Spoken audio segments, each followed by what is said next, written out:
তোকে কাল স্কুলে দেখলাম না, কোথায় গিয়েছিলি?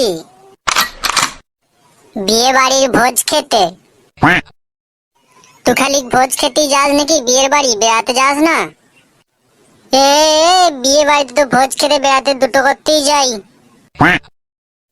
ও তাই? জানা ছিল না তো। তুই বেশি বকিস না আর আমার মুখ খোলা করাস না, নাহলে আমিও বলে দেবো তুই কি করতে বিয়ে বাড়ি যাস। বন্ধু চুপ চুপ চুপ, থাম থাম, এলে আমি চুপ করলাম। বেশ বেশ, ইশালা ভয় পেয়ে গেছে মনে হয়। বন্ধু কটা কাল স্কুল এলো না, কি ব্যাপার বলতো? তুই জানিস না কটার কি হয়েছে? না তো, কি হয়েছে? বিয়ে টিয়ে করলো নাকি আবার?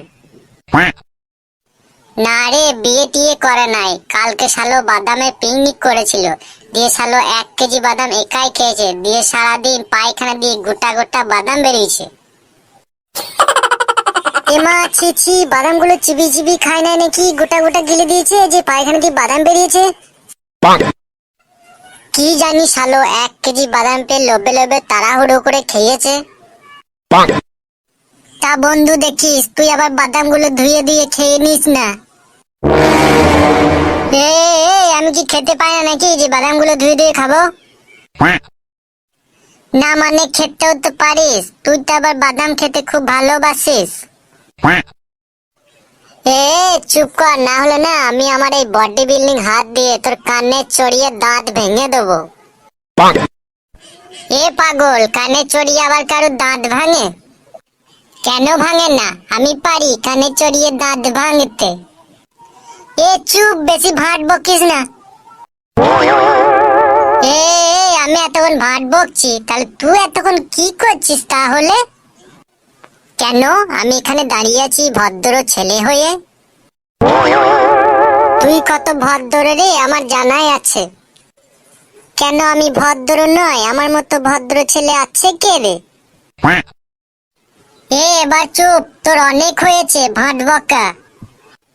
শালা আমার সাথে কথাই পাচ্ছে না, দিয়ে বলছে আমি ভাট বকছি। ওইসব বাদ দে, বল স্কুলে যাবি তো? হ্যাঁ যাবো তো, কিন্তু কটা যাবে না? কি জানি শালোর বাদাম বেরোনো ঠিক হলো নাকি। কেন রে, বাদাম বেরোলে তো তোরই ভালো। চুপ করবি না দেবো তোর দাঁত ভেঙে? বেসলে চুপ করলুম।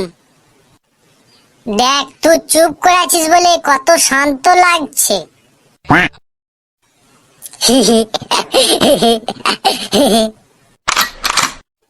বন্ধু আর একটা কথা। আবার কি? বেশ বল। বলছি বাদাম গুলা ভালো করে ধুস কিন্তু। তুই কোনোদিন শুধরাবি না, দাঁড়া তো। না না। কি বন্ধুরা, ভিডিওটি ভালো লেগেছে? ভালো লাগলে লাইক শেয়ার করে দাও, একটা কমেন্ট করেও জানিও। আর হ্যাঁ, চ্যানেলে যদি নতুন এসে থাকো সাবস্ক্রাইব করবে কিন্তু।